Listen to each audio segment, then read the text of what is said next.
well, what's the other side of the wager? It's like, nope, I'm not gonna negotiate with a corpse. It's so badass. It's so badass, dude. Like he's just like, nope, you dead man walking.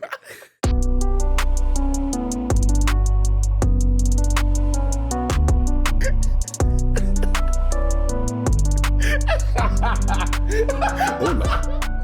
Welcome to Ale, the non-usual casual podcast. I'm your host, Rian De Silva, with mi amigo, Andrew De Heche. Hola, mi gente, tengo mucho feliz que hablando contigo hoy y hablando con mi amigo Rian de Silva. Welcome, guys. All right, that's enough fun. So much. I'm sorry, I just got back from overseas. Welcome to the Casuals of Runeterra podcast, episode 130. I'm your host, Ryan, here with your other host, Ed. Now everyone's going to know that my Spanish is basically just elementary level. Yeah. Hey, listen, most Americans' English is elementary level, okay? So...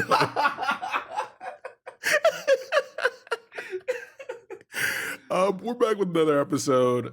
We want to have a little fun there, but housekeeping. This is where the fun ends. You can listen to us everywhere. Visit us at podcastcore.com. Remember, that's C-O-R. That's where all our info is. Email us at podcastcore@gmail.com. Follow us on all the platforms. You guys have been doing that. It's been awesome. We've had some good discoverability lately, so thank you. And then leave a like and comment. A lot of people have been commenting, and that's helped as well for us to kind of know what you guys want and what you like. And we appreciate all the kind words. Yeah, we love the feedback, and any form of feedback is always welcome. But that's not how we got here. How did we get here? By telling a friend, word of mouth, to lie to your mother while listening to the Casuals of Runeterra podcast. We're really here just giving you the best advice. So today we're talking about the story for Sett. If you listened to last episode, that was the bio. We're picking up from there. And this is going to get into the kind of the day-to-day of Sett's shenanigans as a owner of this arena in Ionia. And this story is called Big Head, Bad News. And it's a first-person perspective as well, which is interesting. I did not expect this going into it. Yeah, and I do enjoy getting the first person perspective, specifically from newer champions, because they haven't been around as long as some of the other ones, so they're not in multiple stories or in some of the comics. So it's nice to kind of see how Sett's brain ticks. But as far as the story, it is a good one, but so I just say let's dive into it, because there's definitely a lot to cover in this short little story here. Yeah. So the story is, we like stories in 3 parts, and this story is broken itself into 3 parts, which made it easy. So we start part 1 off with the largest arena attendance night to date.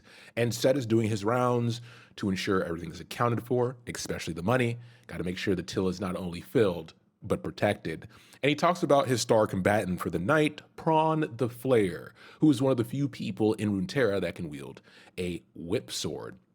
And he barely mentions the opponent, right? He even states here, quote, "I'll remember his name if he wins." And then we immediately jump into some straight up Sakuga. Yeah, and especially since this is in first person's perspective, I am very appreciative of the details that we get with the Sakuga here, because it could be a thing. Like, Sett's already kind of said that he's only going to remember the opponent's name if he wins. So it could have been a thing where Sett's like, I'm not even going to watch the fight because I know that my money's secured.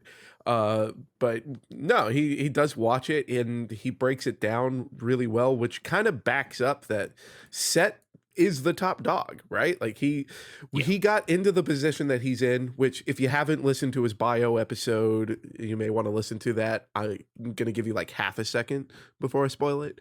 But he got into the position he's in because he was a top dog in the fighting arena himself, which means that he understands how a fight goes. He understands what fighters are looking at too, and we get to see that when he's breaking down the fight and from his perspective. So it like that right there is plenty of reason to go read like that little passage because Seth says it better than I could.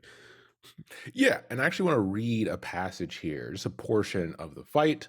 It starts with the Shuriman draws his daggers. He sprints across the pit, throwing himself into a whirl of blades, slicing the wind at an unnatural angle. Flair is surprised but not off guard. He parries a dagger with his buckler, throwing the Shuriman off balance for a split second. It feels like an eternity. The Shuriman's body is turned off kilter, hands by his waist, his entire torso a wide open target. In a single fluid motion or movement, the Flair swings his whip sword clean across the throat of his opponent. The Shuriman drops to the floor in a growing pool of his own blood. The crowd erupts. And Set immediately gets paid off for not caring about the other guy's name, huh?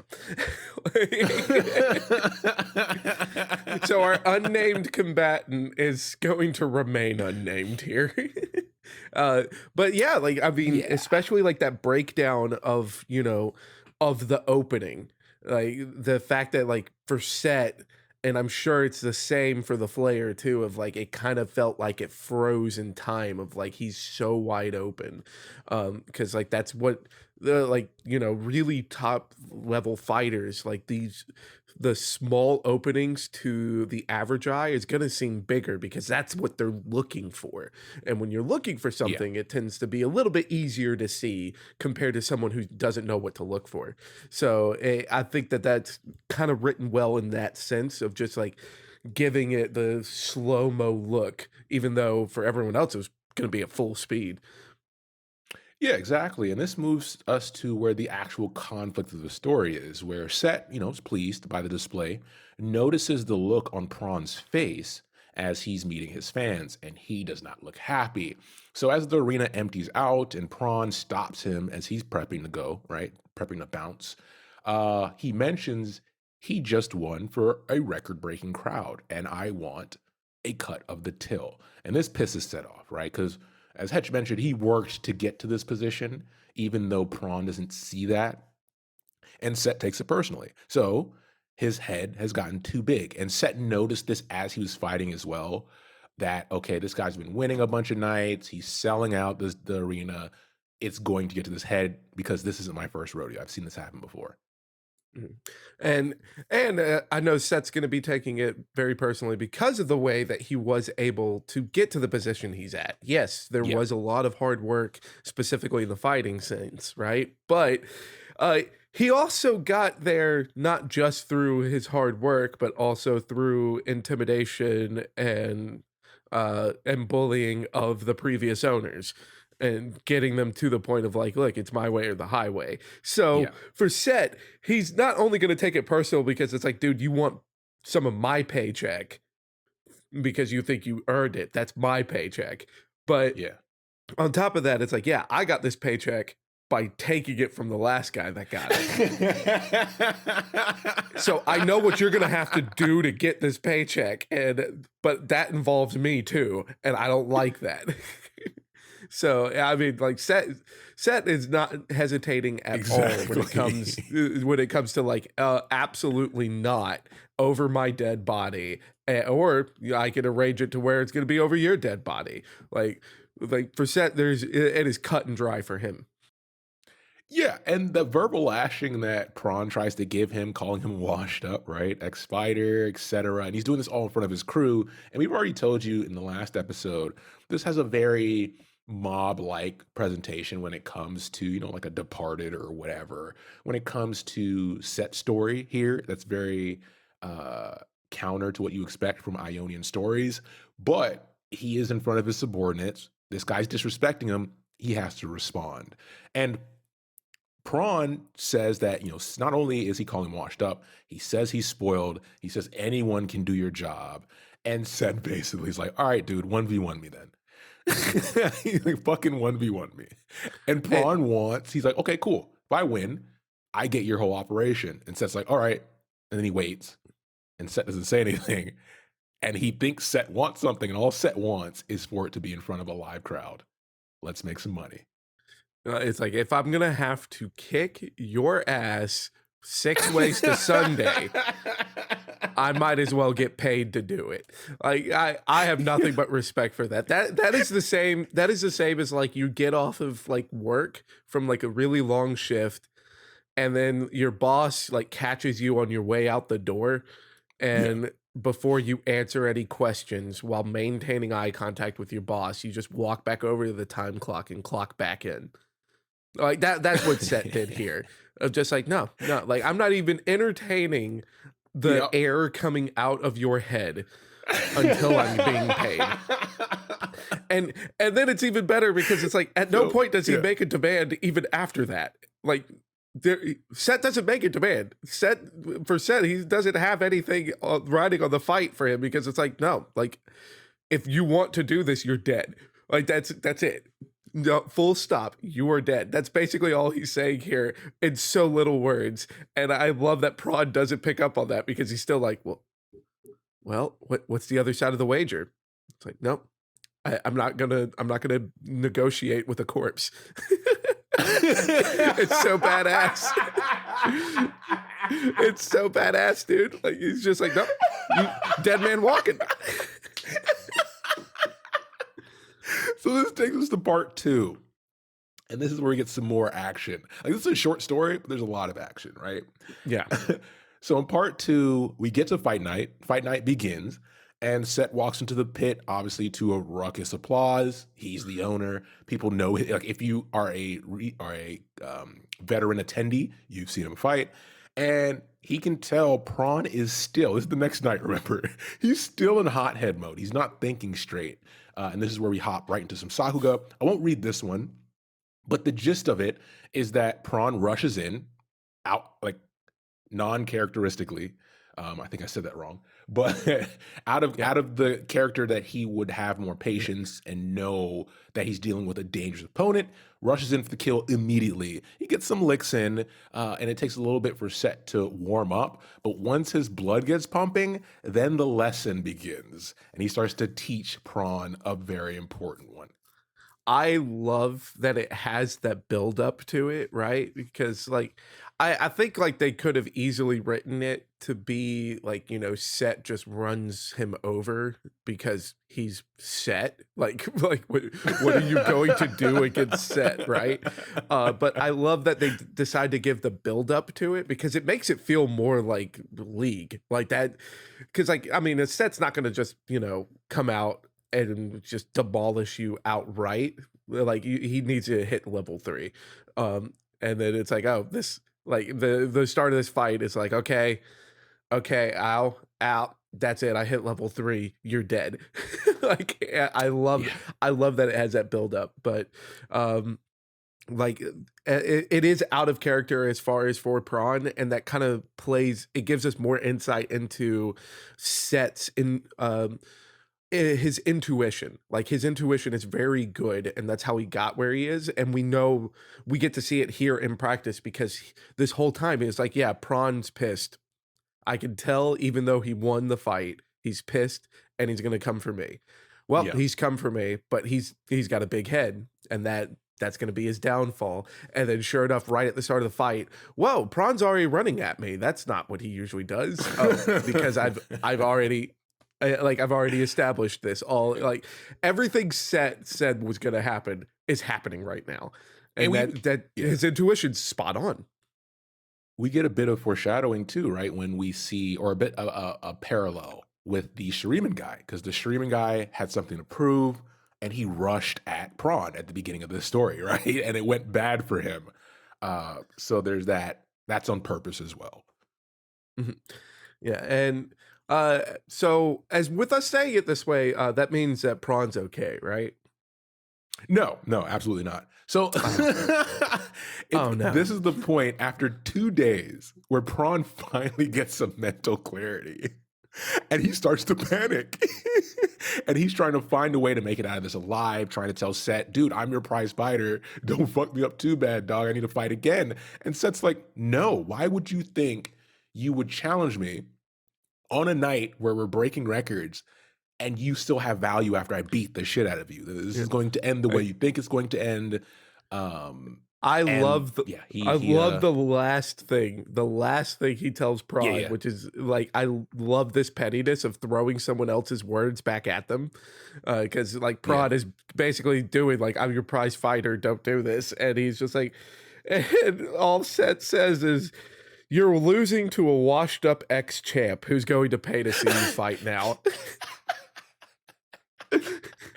And that's so true. We've seen it in boxing. We've seen this happen when you take these high risk bouts, right? That can it's not so much always about the fight because at the end of the day, it's entertainment. Set even says this, right? So when you lose your entertainment value because you got too big for your britches, you lose your overall value. It doesn't matter how good you are, it doesn't matter what you've done in the past. That's now over. Yep. And this is bad for Prawn specifically because, in the boxing world, when that happens, hopefully you have enough of your winnings set aside to open up a gym and live out your retirement. Prawn's not going to get to see retirement. He is donezo. He's going the same way as the unnamed Shuriman that Set did not even bother to learn his name. Yeah, and the crowd loves it, which is what Set wants. And he knew this. Once again, like Hetch mentioned, he has the foresight. And this takes us into part three, which is a huge tonal shift, but fits more if you've listened to the bio, where that night, late that night, which he says he does every night. He stops by his mom's house as she's sleeping. He quietly leaves a sack of coins on the dresser, and he wakes her up a bit. And she notices his hand is injured, and she, says, "Hey, what happened to your hand? Are you okay?" And Jesus Christ, he tells her that he injured his hand while building an orphanage. It's so hard, dude. Set goes so hard, bro. And, with a little tear in her eye as she rolls back over to sleep with a smile on her face, knowing her son, quote, is making a respectable living. And that's where our story ends. Oh my lord. I mean, it's nice because he didn't lie to her. He didn't lie to her. He is making the orphans to go inside of the orphanage. Yeah, yeah. It's all about perspective. God damn it. So yeah, that's our Set story. That's where it ends. Great story. Great Yeah. story. Definitely something because we mentioned that Set story at the beginning was or in the bio episode wasn't too crazy. There is, this was the one we teased for the Samira episode because there is some crossover with Samira and Set just due to the nature of the businesses they're in. Um, and that could lead to some fun, especially when we go back to talking about the MMOs, right? How are we having the world interact with each other, with itself, while you as a player is in it? And that's a dynamic you can play with too. That could be fun. Yeah.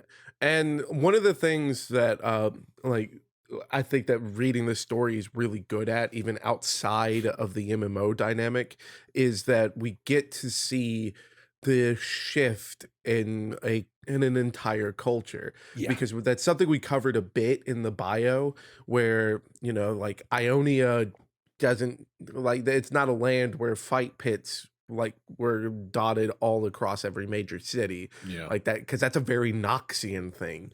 And Set is kind of the bridge between that since he is half Noxian and half Vastaya. yeah, But the we get to see that in specifically in the story that because the bio even stated that Set was kind of giving to the new generation of Ionians something they didn't even know they wanted yet. And we get to see that it's like, yeah, like, no, this is a booming industry, yeah, essentially. Just even not, it's on the infancy of being a booming industry because of the fact that there's not a lot of fight pits in Ionia, yeah, which means that like people are going to be traveling all across Ionia to go to the one fight pit if that's something that they want to see. And Set's the one that's collecting all the money now since he kind of overthrew what was there. And we get to see just like how different it is compared to the rest of Ionia.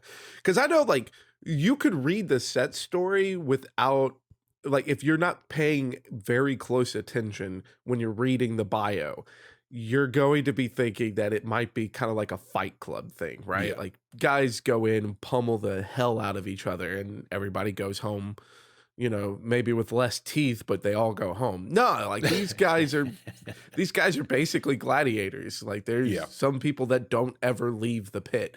And that that is something that's just not what you would expect to come out of the first lands. It's But brutal. here it is. Yeah, and if we want to go a little bit deeper at the end of this episode, Hetch mentioned it in Sett's bio when we did our Irelia episode, and we kind of tried our best to insinuate since that was a very long time ago. So if you're still listening to us since then, we appreciate it. Um, Yeah. but we talked about how important that violence that was brought by Noxus to the shores. And not only that, but that pushing Irelia to make the decision to fight back and then also convince the people who aren't trained soldiers to also fight back, and how that moment in time reverberated up to this point in time. That's cool. That's the stuff we give Riot credit on. Is that's how you create depth through generations, and also through, hey, the Ionia we know now is not what it used to be. Why is it that way? And what were the effects that we know about that could have led to this? And then you get to fill in the gaps yourself. But there's so much info there to allow you to do so in an effective manner that creates a great feeling when you get to that point. You're like, oh, yeah, there's a reason this pit exists. And it's not just because of Sett's ingenuity. Yeah, like we make a lot of jokes at like the expense of the blood money Hmm. bit, but like the fighting pit is not in Ionia to sell skins. It is there is there is a history behind it, and that is something that gives the feeling of a living and breathing world, Yep. because we get to see that what we get to see what the baby boomers of Ionia would be thinking compared to the now Gen Z who's following Set to the fighting pits to watch some people die. Like they a lot of factors go into play there, but it's that living and breathing feeling is what makes me specifically very excited for an MMO, because that opens so many different directions you could go in. Like, do you want to go deeper down like the transition of what Ionia is now becoming and follow Set into the fight pits? Do you want to go deeper into the Kinku Order, who's just trying to restore some kind of balance to the First Lands for the sake of all of Runeterra? Like, all of these different directions open up because of the foundation that's built here. Yeah, I mean, Hetch said it perfectly. The fighting pits exist in Ionia because of the 2008 housing crisis. All right. So with that, as always, thanks for listening, and we'll be back soon with the next episode.